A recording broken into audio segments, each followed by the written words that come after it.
നമസ്കാരം. ലൈവ് വാർത്തയിലേക്ക് സ്വാഗതം. ഞാൻ ബിനോയ് കൃഷ്ണൻ. പ്രധാന വാർത്തകൾ. പതിനായിരങ്ങൾ പങ്കെടുത്ത ശക്തി പ്രകടനത്തോടെ യൂത്ത് ഫ്രണ്ട് എം സംസ്ഥാന സമ്മേളനം സമാപിച്ചു. റബ്ബർ കർഷകരെ സഹായിക്കുന്നതിനായി കേന്ദ്ര സംസ്ഥാന സർക്കാരുകൾ ഇടപെട്ട് റബ്ബർ സംഭരണം നടത്തണമെന്ന് കേരള കോൺഗ്രസ് എം ചെയർമാൻ മന്ത്രി മാണി.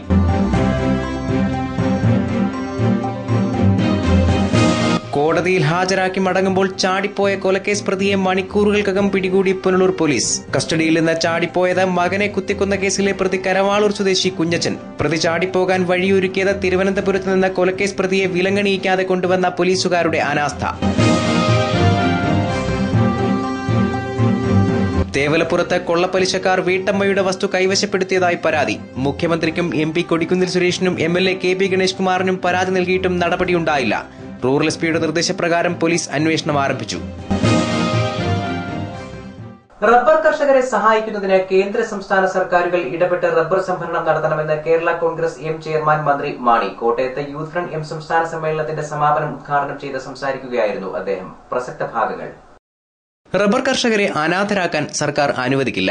സാമ്പത്തിക ബുദ്ധിമുട്ടുകൾ ഇക്കാര്യത്തിൽ പ്രശ്നമല്ല. സംസ്ഥാനങ്ങൾക്ക് കൂടുതൽ അധികാരവും വരുമാനവും ഉറപ്പുവരത്തക്ക രീതിയിൽ ഫെഡറൽ സംവിധാനം ശക്തിപ്പെടുത്തണം. സ്വയം സംരംഭങ്ങൾ തുടങ്ങാൻ യുവാക്കൾ അറച്ചു നിൽക്കേണ്ടതില്ലെന്നും സർക്കാർ സാമ്പത്തിക സഹായവുമായി കൂടെയുണ്ടെന്നും മന്ത്രി പറഞ്ഞു.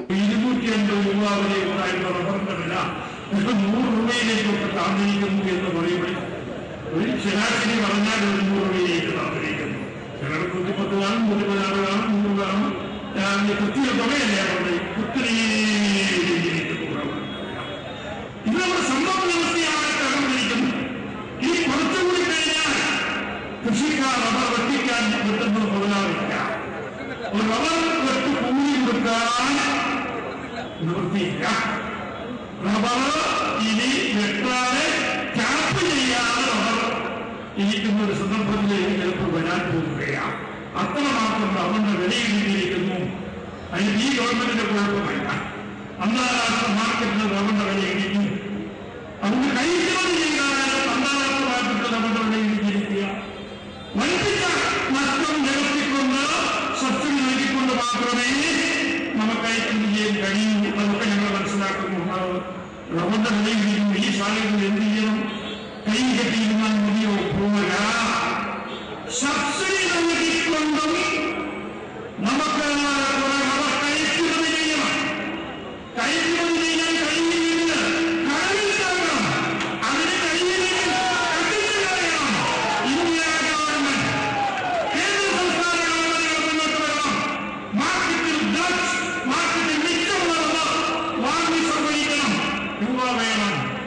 അനുവാദത്തെ സംബന്ധിച്ചിടത്തോളം എല്ലാവരും ശ്രമിക്കണം.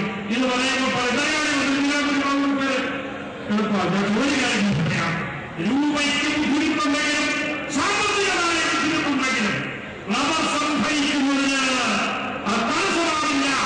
ആവശ്യമായ സാമ്പത്തിക സഹായം എത്തിക്കുന്നതിന് ശ്രീ ഉമ്മൻചാണ്ടിയുടെ നേതൃത്വത്തിലുള്ള UDF ഗവൺമെന്റ് സന്നദ്ധമാണ് എന്ന് ഞാൻ പറയട്ടെ. അതിനാവശ്യമായ സാമ്പത്തിക പിന്തുണ നൽകുവാൻ ധനകാര്യ മന്ത്രി എന്നതിലേക്ക് ഞാൻ ഒരുക്കമാണ് എന്ന് ഞാൻ പറയട്ടെ. അതുകൊണ്ട് നമുക്ക് റബ്ബർ കൃഷിക്കാരെ സഹായിക്കണം. റബ്ബർ സംഭരിക്കണം. സംഭരണം ശക്തമാക്കണം. റബ്ബറിന് 180 രൂപയെങ്കിലും വില നിശ്ചയിക്കണം. റബ്ബർ വിലയിൽ സ്ഥിരത ഉറപ്പാക്കാൻ റബ്ബർ ഉത്പാദക സംസ്ഥാനങ്ങളുടെ കൂട്ടായ്മ ആരംഭിക്കണമെന്ന് മന്ത്രി PJ ജോസഫ് പറഞ്ഞു. എണ്ണ വിപണന രാജ്യങ്ങളായ OPEC മാതൃകയിൽ സംവിധാനം ഏർപ്പെടുത്തണം. അങ്ങനെ ചെയ്താൽ രാജ്യാന്തര വിപണിയിൽ റബ്ബർ വില സ്ഥിരത ഉറപ്പാക്കാൻ സാധിക്കുമെന്ന് അദ്ദേഹം ചൂണ്ടിക്കാട്ടി. നമ്മുടെ പല ഉൽപ്പന്നങ്ങളുടെയും വില അന്തർദേശീയ വിപണിയെ ആശ്രയിച്ചിരിക്കുകയാണ്. മുമ്പ് റബ്ബറിന് വില കൂടിയത് മലേഷ്യ മുൻകൈയെടുത്ത റബ്ബർ ഉത്പാദക രാജ്യങ്ങളെ കുറിച്ച് അവർ ഒന്നുചേർന്നു. OPEC പോലെ ഓയിൽ ഉത്പാദിപ്പിക്കുന്ന രാജ്യങ്ങൾ ഒന്നുചേർന്ന് വില നിശ്ചയിക്കുന്നത് പോലെ ഒരു നിശ്ചയ വിലയിൽ താഴെ റബ്ബർ കൊടുക്കില്ല, വ്യവസായത്തിന് കൊടുക്കില്ല എന്ന തീരുമാനം. ഇനി മലേഷ്യ ഓയിൽ പാമ്പിലേക്ക് പോയതുകൊണ്ട് അവർക്ക് താല്പര്യം. ഈ രംഗത്ത് ഇന്ത്യ ഗവൺമെന്റിന്റെ മുൻകൈ റബ്ബർ ഉത്പാദക രാജ്യങ്ങളെ വിളിച്ചു ചേർത്തുകൊണ്ട് റബ്ബർ കർഷകർക്ക് വേണ്ടിയിട്ടുള്ള ശബ്ദമുണ്ടാകും. പ്രാദേശിക രാഷ്ട്രീയ പാർട്ടികൾ ഭരിക്കുന്ന സംസ്ഥാനങ്ങളിൽ അതത് സംസ്ഥാനങ്ങളുടെ താൽപര്യം സംരക്ഷിക്കാൻ സാധിക്കുന്നുണ്ടെന്ന് ജോസ് കെ മാണി MP പറഞ്ഞു. സംസ്ഥാനങ്ങൾ പ്രാദേശിക പാർട്ടികൾ ഭരിക്കുന്നു. അവരെല്ലാം അതാത് സംസ്ഥാനത്തിന്റെ യഥാർത്ഥ ജനങ്ങളുടെ താല്പര്യങ്ങളും അവരുടെ കാര്യങ്ങൾ നിലനിർത്തുവാൻ ഒരു വിട്ടുവീഴ്ചയുമില്ലാതെ മുന്നോട്ട് വയ്ക്കുവാൻ കഴിഞ്ഞിട്ടുണ്ട്. കേരള സംസ്ഥാനത്തിനും മലയാളികളുടെ താല്പര്യങ്ങൾ, കേരളത്തിന്റെ താല്പര്യങ്ങൾ സംരക്ഷിക്കുവാൻ പ്രാദേശിക പാർട്ടിയായ കേരള കോൺഗ്രസിന് സാധിക്കും. അതിന് തീർച്ചയായും നമുക്ക് ഇനിയും വളരണം.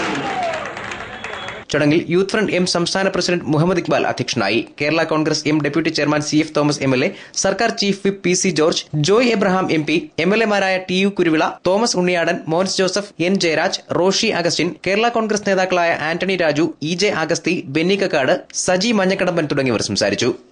News bureau, Pathanapuram.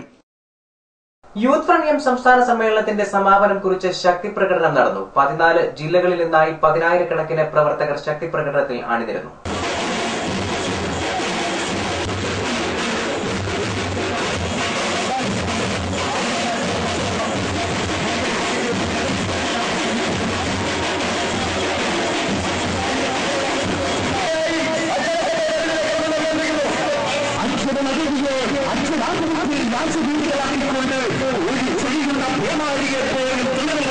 കൊല്ലം ജില്ലയുടെ ശക്തി അറിയിച്ച് ജില്ലാ ബാനറിന് പിന്നിലായി 10,000-കണക്കിന് പ്രവർത്തകർ അണിനിരന്നു. പത്തനാപുരം, കൊട്ടാരക്കര, നെടുവത്തൂർ, കുണ്ടറ, ചവറ, ചാത്തന്നൂർ, കൊല്ലം, കരുനാഗപ്പള്ളി എന്നിവിടങ്ങളിൽ നിന്നായി നിരവധി പ്രവർത്തകരാണ് സംസ്ഥാന സമ്മേളനത്തിനെത്തിയത്. കേരള കോൺഗ്രസ് എം നേതാക്കളായ ബെന്നി കക്കാട്, റജി പൂവത്തൂർ, K അനിൽ തുടങ്ങിയവർ ജില്ലയുടെ ശക്തി പ്രകടനത്തിന് നേതൃത്വം നൽകി.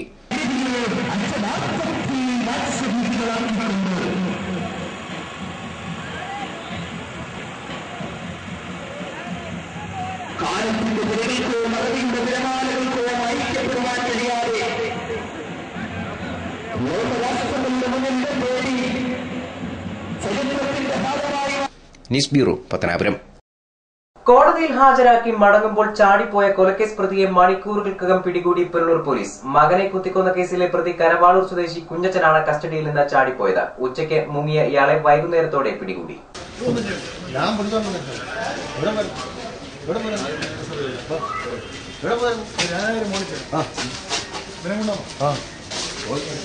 കരവാളൂരിന് സമീപം മാത്ര കുഞ്ചാണ്ടിമുക്കിൽ കഴിഞ്ഞ ജൂണിൽ മകനെ കുത്തിക്കൊലപ്പെടുത്തിയ സംഭവത്തിലെ പ്രതി വല്ലാറ്റൂർ ചരുവിള പുത്തൻവീട്ടിൽ കുഞ്ഞച്ചനാണ് പോലീസ് കസ്റ്റഡിയിൽ നിന്ന് ചാടിപ്പോയത്. ഉച്ചയോടെ ചാടിപ്പോയ ഇയാളെ വൈകുന്നേരത്തോടെ പുനലൂർ പോലീസ് പിടികൂടി. പൂജപ്പുര സെൻട്രൽ ജയിലിൽ തടവിൽ കഴിഞ്ഞുവന്ന ഇയാളെ ബുധനാഴ്ച പുനലൂർ കോടതിയിൽ കേസിന്റെ വിചാരണയ്ക്കായി ഹാജരാക്കി തിരികെ കൊണ്ടുപോകും വഴിയാണ് ചാടിപ്പോയത്. തിരുവനന്തപുരത്തേക്ക് കൊണ്ടുപോകാൻ പുനലൂർ KSRTC സ്റ്റാൻഡിൽ എത്തിച്ചപ്പോൾ മൂത്രമൊഴിക്കണമെന്ന് ആവശ്യപ്പെട്ട പ്രതിയെ കൂടെയുണ്ടായിരുന്ന പോലീസുകാർ കംഫർട്ട് സ്റ്റേഷനിലേക്ക് കയറ്റിവിട്ട ശേഷം പുറത്ത് കാത്തുനിന്നു. ഏറെ നേരം കാത്തുനിന്നിട്ടും കുഞ്ഞച്ചനെ കാണാതായതോടെയാണ് തങ്ങൾ കബളിപ്പിക്കപ്പെട്ടതായി പോലീസിന് ബോധ്യമായത്. തിരുവനന്തപുരം സിറ്റി AR ക്യാമ്പിലെ പോലീസുകാരാണ് കുഞ്ഞച്ചനെ കൊണ്ടുവന്നത്. പ്രതി ചാടിപ്പോയതിനെ തുടർന്ന് പുനലൂർ പോലീസ് SI TS ശിവപ്രകാശിന്റെ നേതൃത്വത്തിൽ അന്വേഷണം തുടങ്ങി. കരവാളൂരിൽ അന്വേഷണം നടത്തിയെങ്കിലും ഫലമുണ്ടായില്ല. തുടർന്ന് കുഞ്ഞച്ചന്റെ മകനെ കണ്ടെത്തി ഇയാളെയും കൂട്ടി നടത്തിയ അന്വേഷണത്തിൽ എലിക്കോട് നിന്നാണ് കുഞ്ഞച്ചനെ പിടികൂടിയത്. മൂകനും ബധിരനുമാണ് കുഞ്ഞച്ചൻ. കുഞ്ഞച്ചൻ സമൂഹ കരവാളൂർ ഇയാളെ ഇന്ന് കോടതിയിൽ ഹാജരാക്കുന്നതിന് വേണ്ടി പൂജപ്പുര സബ് ജയിലിൽ സിറ്റി പോലീസ് കൊണ്ടുപോയി. തുടർന്ന് കേസിന്റെ വിചാരണയ്ക്ക് ശേഷം തിരിച്ചു കൊണ്ടുപോകുന്ന വഴിക്ക് ഭക്ഷണം കഴിക്കുന്നതിന് മുമ്പായിട്ട് ഇയാൾക്ക് എന്താ പറഞ്ഞ ആരെ കമ്പൻസേഷൻ കയറിയും പോലീസിന്റെ കണ്ടുപിടി ചെയ്യാൻ കടന്നു വിചാരണ നടന്നുകൊണ്ടിരിക്കുന്ന ഒരു പ്രതിയാണ്, കേസിലെ പ്രതിയാണ്. തുടർന്ന് ഞങ്ങൾ ഇവർ പറഞ്ഞ പല ഭാഗങ്ങളിലേക്ക് പോലീസിന് സഹായിക്കുന്ന ആൾക്കാർക്കെല്ലാം നമ്പറുകൾ കൊടുത്തു. കരവാളൂർ പോയെന്നൊരു അഭ്യൂഹമുണ്ട്. പക്ഷേ കരവാളൂർ അല്ലാതെ ഇയാൾ നടന്ന് അവിടുന്ന് മറ്റേതോ വിധേന ഈ എലിക്കോട് എന്നൊരു സ്ഥലത്തേക്കാണ് പോയത്. പിന്നെ ഞങ്ങൾ ഈ ഇയാളുടെ മകനെ ആയിട്ട് ചേർന്ന് അന്വേഷണം നടത്തിയതിൽ സ്വന്തം മകളുടെ വീട്ടിൽ ചെന്ന് ആ ഭാഗത്തേക്ക് പെട്ടെന്ന് നമ്മൾ ശ്രമിക്കുക. ഇയാളെ റബ്ബറും കാട്ടിൻ്റെ ആ ഭാഗത്ത് വെച്ചിട്ട് ചെയ്തു. News bureau, Punalur. തിരുവനന്തപുരത്ത് നിന്ന് കൊലക്കേസ് പ്രതിയെ കൊണ്ടുവന്ന പോലീസുകാരുടെ അനാസ്ഥയാണ് പ്രതി ചാടിപ്പോകാൻ വഴിയൊരുക്കിയത്. വാർത്ത ചിത്രീകരിക്കാൻ ശ്രമിച്ച മാധ്യമപ്രവർത്തകരെ കയ്യേറ്റം ചെയ്താണ് പോലീസുകാർ അരിശം തീർത്തത്. കുഞ്ഞച്ചനടക്കം 5 പ്രതികളെ സിറ്റി AR ക്യാമ്പിലെ 4 പോലീസുകാരാണ് പുനലൂർ കോടതിയിൽ ഹാജരാക്കിയത്. കോടതിയിൽ ഹാജരാക്കി തിരികെ കൊണ്ടുപോകും വഴിയാണ് കുഞ്ഞച്ചൻ ചാടിപ്പോയത്. കൊലക്കേസ് പ്രതിയായ കുഞ്ഞച്ചനെ വിലങ്ങണിയിച്ചിരുന്നില്ല. സംഭവം നടന്നയുടൻ സ്ഥലത്തെത്തിയ മാധ്യമപ്രവർത്തകർ രംഗം ചിത്രീകരിക്കാൻ ശ്രമിച്ചപ്പോഴാണ് അങ്ങാടിയിൽ തോറ്റതിന് അമ്മയോട് എന്ന മട്ടിൽ പോലീസിന്റെ അരിശം തീർക്കൽ. രംഗം മൊബൈൽ ക്യാമറയിൽ ചിത്രീകരിക്കാൻ ശ്രമിച്ച ലൈവ് വാർത്താ റിപ്പോർട്ടർ സച്ചിൻ രാജിനെ കയ്യേറ്റം ചെയ്യാൻ ശ്രമിച്ച പോലീസുകാർ ക്യാമറ തട്ടിയെടുക്കാനും ശ്രമിച്ചു.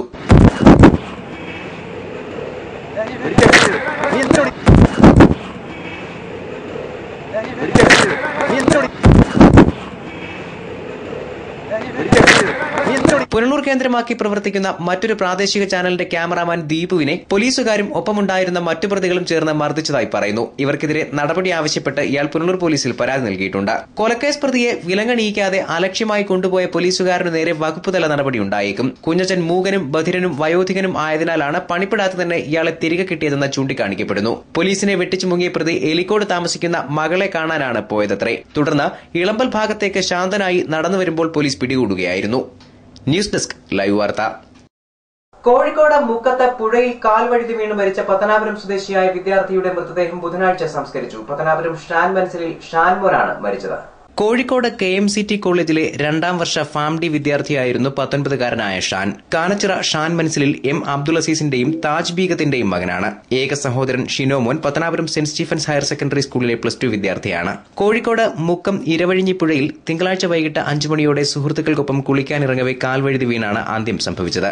10 ദിവസത്തെ ഓണ അവധിക്ക് വീട്ടിലെത്തി മടങ്ങിയ ഷാൻ പൂജ അവധിക്ക് വീണ്ടും വീട്ടിലെത്താനുള്ള ഒരുക്കത്തിലായിരുന്നു. ഖബറടക്കം പത്തനാപുരം നടുക്കുന്ന് ജമാഅത്ത് ഖബർസ്ഥാനിൽ നടന്നു.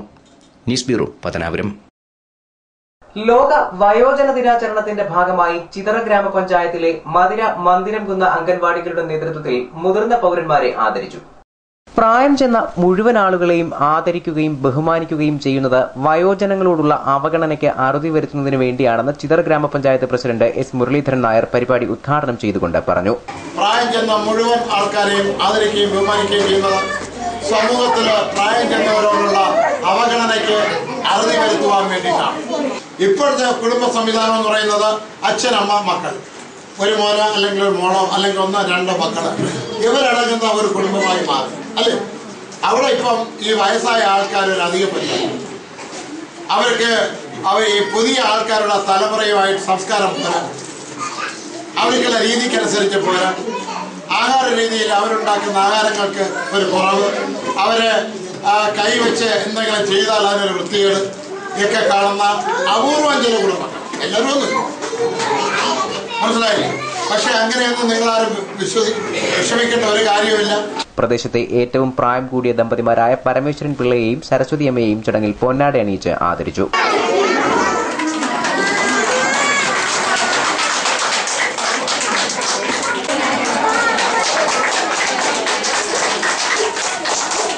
ഗ്രാമപഞ്ചായത്ത് അംഗം NS ഷീന അധ്യക്ഷയായി. അംഗൻവാടി അധ്യാപിക A. ശോഭിത സ്വാഗതം പറഞ്ഞു. വികസനകാര്യ standing committee chairman Thalavaramp Ansar, CDPO Shakeela Beevi, ICDS supervisor C. Vijaya, ward member Prasannakumari, Mattappally Muhammad Rafi, പൊതുപ്രവർത്തകൻ കോട്ടപ്പുറം ശശി തുടങ്ങിയവർ സംസാരിച്ചു. ന്യൂസ് ബ്യൂറോ, കടക്കൽ. തേവലപ്പുറത്ത് കൊള്ളപ്പലിശക്കാർ വീട്ടമ്മയുടെ വസ്തു കൈവശപ്പെടുത്തിയതായി പരാതി. മുഖ്യമന്ത്രിക്കും MP Kodikunnil സുരേഷിനും MLA KB Ganesh കുമാറിനും പരാതി നൽകിയിട്ട് നടപടിയുണ്ടായില്ല. റൂറൽ SPയുടെ നിർദ്ദേശപ്രകാരം പോലീസ് അന്വേഷണം ആരംഭിച്ചിട്ടുണ്ട്. തേവലപ്പുറം കിഴക്കേമുറി അനിൽ ഭവനിൽ രാധാമണിയമ്മയുടെ വസ്തുവാണ് 5 ലക്ഷം രൂപ പലിശയ്ക്ക് വാങ്ങിയതിന്റെ പേരിൽ ബ്ലേഡ് മാഫിയ തട്ടിയെടുത്തത്. തേവലപ്പുറം തിരുവോണം വീട്ടിൽ കലാദേവിയുടെ കയ്യിൽ നിന്നാണ് രാധാമണിയമ്മ പണം വാങ്ങിയത്. രാധാമണിയമ്മയിൽ നിന്ന് വീട്ടിൽ മറ്റാരുമില്ലാത്ത സമയത്തെത്തി ബ്ലേഡ് മാഫിയ ബ്ലാങ്ക് ചെക്ക് കൈവശപ്പെടുത്തി. തുടക്കത്തിൽ പലിശ കൃത്യമായി അടച്ചുവന്ന രാധാമണിയമ്മയ്ക്ക് പിന്നീട് അസുഖത്തെ തുടർന്ന് പലിശ കൃത്യമായി അടയ്ക്കാൻ കഴിഞ്ഞില്ല. ഇക്കാരണത്താൽ പലിശക്കാർ പണം ആവശ്യപ്പെട്ടു, അല്ലെങ്കിൽ വസ്തു എഴുതി നൽകണമെന്ന് ഭീഷണിപ്പെടുത്തി. തുടർന്ന് രാധാമണിയമ്മയെ കബളിപ്പിച്ച് പലിശക്കാർ വസ്തു കൈവശപ്പെടുത്തുകയും ചെയ്തു അത്രേ. രാധാമണിയുടെ മകൻ സത്യനെയും ഭാര്യയെയും ഇവർ ഭീഷണിപ്പെടുത്തിയതായും പറയുന്നു.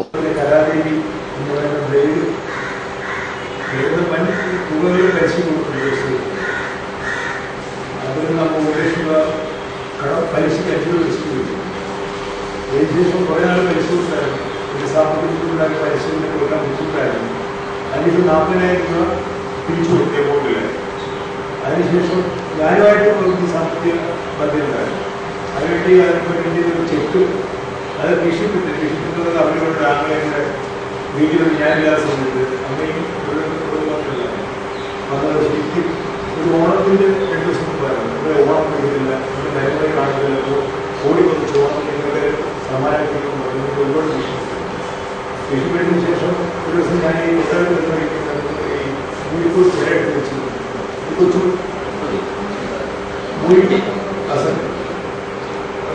മൂഴിക്കോട് ചേരഭാഗത്ത് വൈകിനെ കൈകാണിച്ചു ബൈക്കിൽ. ഞാൻ പറഞ്ഞു ഞാൻ ഇതിന് കൂടുതൽ കൈകാണിക്കുന്നു. അപ്പം എന്താണ് കാര്യം പറയാൻ വേണ്ടി ചോദിച്ചു. വീട്ടിൽ പോയിക്കൊള്ളുന്ന പള്ളികളൊന്നും ആ റൂമിൽ വളരെ അവിടെ നിന്ന് 8 മണിക്കാരുണ്ടായിരുന്നു. ഒരു 10 മണിക്കൂറില്ല. അവരെ വിശ്വസിച്ച് കരാറിലേക്ക് പൈസ കൊടുക്കുന്നുണ്ട്. ഞങ്ങൾ കൊടുക്കുന്നുണ്ട്. എന്താ കൊടുക്കാറ്? ഞങ്ങളെ കൊടുക്കാതെ എൻ്റെ സാമ്പത്തിക ബുദ്ധിമുട്ട് കൊടുക്കാതെ നിങ്ങളുടെ അമ്മായിനെ കുറേ പൈസ കൊടുക്കുന്നുണ്ട്. അപ്പോൾ ഞങ്ങളെ കൊടുക്കാൻ വേണ്ടി സാമ്പത്തിക ബുദ്ധിമുട്ട് അവിടെ നിങ്ങളെ ഞങ്ങൾക്ക് ഏഴും ചെയ്യാമെന്ന് വെച്ചില്ല. പക്ഷെ പൈസ കൊടുക്കണം. കൊടുത്തില്ല. ഞാൻ ഇപ്പറിലായി മുമ്പിലായിട്ട് പോകുന്നുണ്ട്. ഞാൻ ഇവിടെ ആയിക്കൊണ്ടു അതിലിങ്ങനെ ബ്ലോക്ക് കൊടുക്കുന്നു. അതേസമയം ഒരാൾ ഈ സ്ഥിതികളോട് ഒരു ശരീരം സംഭവിക്കുന്നത് അവർ ചെക്ക് കൊടുക്കണം. ഒരു ബാങ്ക് കിട്ടുന്നത് ബാങ്കിൽ കിട്ടിയ ശേഷം വീട്ടിൽ പറഞ്ഞത് 3 ലക്ഷം രൂപയായിട്ട് ചെക്കുകളാണ്. ഈ സംഭവം എല്ലാവരും സംസ്ഥാനങ്ങളിലെ റെക്കാർഡ് വെച്ചിട്ടുണ്ട്. വീണ്ടും 3 ലക്ഷം രൂപയുടെ ചെക്ക് കൂടി നൽകണമെന്ന് ഇവർ നിരന്തരം ഭീഷണിപ്പെടുത്തുകയാണ്. ഭീഷണിയെ തുടർന്ന് മുഖ്യമന്ത്രിക്കും MLA KB ഗണേഷ് കുമാറിനും കൊടിക്കുന്നിൽ സുരേഷ് എംപിക്കും പരാതി നൽകിയിട്ടുണ്ട്. ഇവരുടെ ഭാഗത്തുനിന്ന് നടപടിയൊന്നും ഉണ്ടാക്കാത്തതിനെ തുടർന്ന് കൊല്ലം റൂറൽ എസ്പിക്ക് പരാതി നൽകി. റൂറൽ എസ്പി കൊട്ടാരക്കര ഡിവൈഎസ്പിക്ക് കേസിന്റെ ചുമതല കൈമാറിയിട്ടുണ്ട്. ഓപ്പറേഷൻ കുബേരയുടെ ഭാഗമായി തേവലപ്പുറം കേന്ദ്രീകരിച്ച് ബ്ലേഡ് മാഫിയക്കെതിരെ പോലീസ് അന്വേഷണം നടത്തുന്നില്ല എന്നും ഈ കുടുംബം വാർത്താസമ്മേളനത്തിൽ ആരോപിച്ചു. News bureau, Kottarakkara.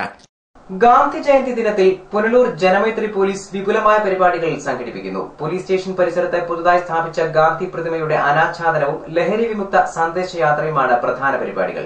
ഗാന്ധി ജയന്തി ദിനത്തിൽ രാവിലെ 8 മണിക്ക് തൂക്കുപാലത്തിന് സമീപത്തെ ഗാന്ധി പ്രതിമയിൽ പുഷ്പാർച്ചനയോടെ പരിപാടികൾ തുടങ്ങും. തുടർന്ന് നഗരസഭ ബാൻഡ് ട്രൂപ്പിന്റെ അകമ്പടിയോടെ സാമൂഹ്യ സാംസ്കാരിക രംഗത്തെ പ്രമുഖരും സ്റ്റുഡൻസ് പോലീസ് കേഡറ്റുകളും അണിനിരക്കുന്ന ലഹരി വിമുക്ത സന്ദേശയാത്ര നടക്കും. തൂക്കുപാലത്തിന് മുന്നിൽ നിന്ന് തുടങ്ങുന്ന സന്ദേശയാത്ര പുനലൂർ പോലീസ് സ്റ്റേഷനിൽ സമാപിക്കും. തുടർന്ന് നഗരസഭാധ്യക്ഷ രാധാമണി വിജയാനന്ദന്റെ അധ്യക്ഷതയിൽ കൊല്ലം റൂറൽ ജില്ലാ പോലീസ് മേധാവി S. സുരേന്ദ്രൻ സമ്മേളനത്തിന്റെ ഉദ്ഘാടനവും പോലീസ് സ്റ്റേഷൻ പരിസരത്ത് പുതുതായി നിർമ്മിച്ച ഗാന്ധി പ്രതിമയുടെ അനാച്ഛാദനവും നിർവഹിക്കും. പ്രതിമയുടെ ശില്പി ബിജു ചക്കുവരക്കിലാണ്. പ്രതിമയുടെ അവസാന മിനുക്കുപണികൾ ബുധനാഴ്ച പൂർത്തിയാക്കി.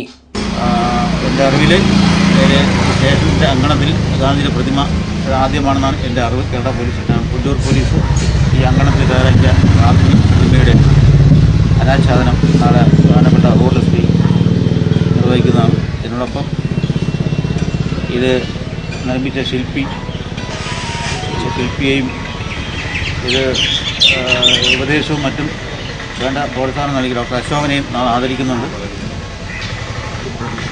നമ്മുടെ പോലീസിൻ്റെ ഒരു ലഹരി വിരുദ്ധ മാർച്ച് നടത്തുന്നുണ്ട്. അതിൽ ജനപ്രതിനിധികൾ, മുനിസിപ്പാലിറ്റി, മറ്റ് പോലീസ്, ജനമൈത്രി പോലീസ്, മറ്റ് സാംസ്കാരിക നായകന്മാരും എല്ലാം പങ്കെടുക്കുന്നുണ്ട്. News bureau, Punalur. നാട്ടുകാർ തുടർച്ചയായി തടഞ്ഞ കുഴൽക്കിണർ നിർമ്മാണം സ്വകാര്യ വ്യക്തി ഹൈക്കോടതി ഉത്തരവോടെ പൂർത്തിയാക്കി. സംഘർഷാവസ്ഥ ഭയന്ന പോലീസ് കാവലിലായിരുന്നു നിർമ്മാണം. നരിക്കലിലാണ് സംഭവം.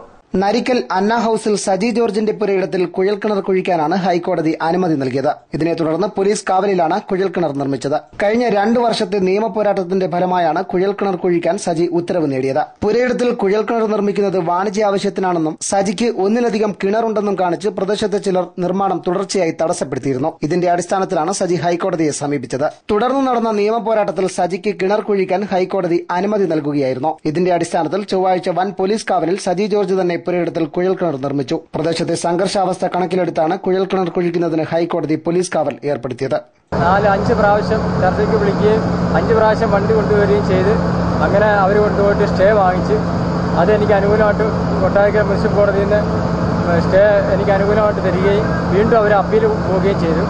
അതിൻ്റെ അടിസ്ഥാനത്തിൽ ഞാൻ ഹൈക്കോടതിയിൽ പോയിട്ട് പോലീസ് പ്രൊട്ടക്ഷൻ ആവശ്യപ്പെടുകയും അത് കിട്ടുകയും ചെയ്തു. അതുമായിട്ട് കഴിഞ്ഞ മാസം 14-ാം തീയതി വീണ്ടും ഇവിടെ വന്നപ്പോഴത്തേക്ക് അവർ മുട്ടുന്യായങ്ങളൊക്കെ പറഞ്ഞ ചില ആൾക്കാർ അങ്ങനെ വീണ്ടും SI പറഞ്ഞ് അടിക്കണ്ട, പിന്നെ അടിക്കാമെന്നുള്ള ധാരണയിൽ പോയി. അതിൻ്റെ അടിസ്ഥാനത്തിൽ അവരൊരു പരാതി കൊടുത്ത് ഗ്രൗണ്ട് വാട്ടർ അതോറിറ്റിയെയും പെട്ടിക്കോൽ പഞ്ചായത്തിനെയും ഒക്കെ പ്രതിയെ ചേർത്തുകൊണ്ട് ഒരു പരാതി കൊടുത്ത് ഹൈക്കോടതിയിൽ. അതും എനിക്ക് അനുകൂലമായിട്ട് വിധി വന്നു. അതിൻ്റെ അടിസ്ഥാനത്തിൽ പോലീസ് പ്രൊട്ടക്ഷനോട് കൂടി ഇന്ന് വന്ന് അടിച്ച് തരുവാണ്. News bureau, Punalur. Kottarakkara doctor Alexander Marthoma centre for ഡയലോഗിന്റെ 20ാമത് വാർഷികം ഒക്ടോബർ 2-ന് സംഘടിപ്പിക്കും. സംഘാടകർ വാർത്താ സമ്മേളനത്തിലാണ് ഇക്കാര്യം അറിയിച്ചത്. കൊട്ടാരക്കര ജൂബിലി മന്ദിരത്തിൽ നടക്കുന്ന ചടങ്ങിൽ ഡോക്ടർ യുയാക്കിം മാർ കൂറിലോസ് എപ്പിസ്കോപ്പ അധ്യക്ഷനാവും. മാക്സസെ അവാർഡ് ജേതാവും 50 വർഷമായി ശ്രീലങ്കൻ സർവോദയ പ്രസ്ഥാനത്തിന്റെ പ്രസിഡന്റുമായ ഡോക്ടർ ടി ആര്യരത്ന മതാന്തര സംവാദം സമാധാന നിർമ്മിതിക്കായി എന്ന വിഷയത്തിൽ പ്രബന്ധം അവതരിപ്പിക്കും. 1993 വാളകം CSI സ്കൂളിൽ നടന്ന 83ാം സ്റ്റുഡന്റ്സ് കോൺഫറൻസിന്റെ അനുധാവന പദ്ധതിയായി 1994 കൊട്ടാരക്കരയിൽ ആരംഭിച്ച ഡയലോഗ് സെന്റർ നിരവധി അന്താരാഷ്ട്ര സെമിനാറുകൾ നടത്തിയിട്ടുണ്ട്. 2 വർഷത്തിലൊരിക്കൽ വിവിധ വേദഗ്രന്ഥങ്ങളെ ആധാരമാക്കി അന്താരാഷ്ട്ര പഠന സമ്മേളനങ്ങൾ നടത്തുകയും പുസ്തകങ്ങൾ പ്രസിദ്ധീകരിക്കുകയും ചെയ്യുന്നുണ്ട്. അടുത്ത സമ്മേളനം 2015 ജനുവരിയിൽ കൊളംബോയിൽ നടക്കും. ലോക മതസമ്മേളനത്തിന്റെ അധ്യക്ഷനും world conference on religions and peace പ്രസിഡന്റുമായിരുന്ന AT ആര്യരത്നയ്ക്ക് ദക്ഷിണേന്ത്യ റീജിയന്റെ ആഭിമുഖ്യത്തിൽ ഒക്ടോബർ 2 കരിക്കത്ത് വെച്ച് പൌരസ്വീകരണം നൽകും. URI ഗ്ലോബൽ കൌൺസിൽ അംഗങ്ങളായി തെരഞ്ഞെടുക്കപ്പെട്ട രവി കണ്ടകെ, പ്രൊഫസർ ജോൺ കുരാക്ക എന്നിവരെയും ചടങ്ങിൽ ആദരിക്കും. URI Asia region executive secretary Ibrahim Karikkam, John Kurakar എന്നിവർ വാർത്താസമ്മേളനത്തിൽ പങ്കെടുത്തു. News bureau, Kottarakkara. പ്രധാന വാർത്തകൾ വീണ്ടും. 10,000 പങ്കെടുത്ത ശക്തി പ്രകടനത്തോടെ യൂത്ത് ഫ്രണ്ട് M സംസ്ഥാന സമ്മേളനം സമാപിച്ചു. റബ്ബർ കർഷകരെ സഹായിക്കുന്നതിനായി കേന്ദ്ര സംസ്ഥാന സർക്കാരുകൾ ഇടപെട്ട് റബ്ബർ സംഭരണം നടത്തണമെന്ന് കേരള കോൺഗ്രസ് M ചെയർമാൻ മന്ത്രി മാണി.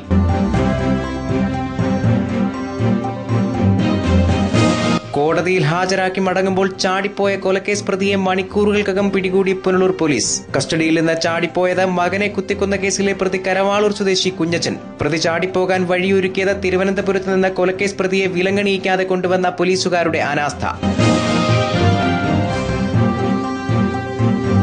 തേവലപ്പുറത്ത് കൊള്ളപ്പലിശക്കാർ വീട്ടമ്മയുടെ വസ്തു കൈവശപ്പെടുത്തിയതായി പരാതി. മുഖ്യമന്ത്രിക്കും MP Kodikunnil സുരേഷിനും MLA KP Ganesh കുമാറിനും പരാതി നൽകിയിട്ടും നടപടിയുണ്ടായില്ല. റൂറൽ SPയുടെ നിർദ്ദേശപ്രകാരം പോലീസ് അന്വേഷണം ആരംഭിച്ചു.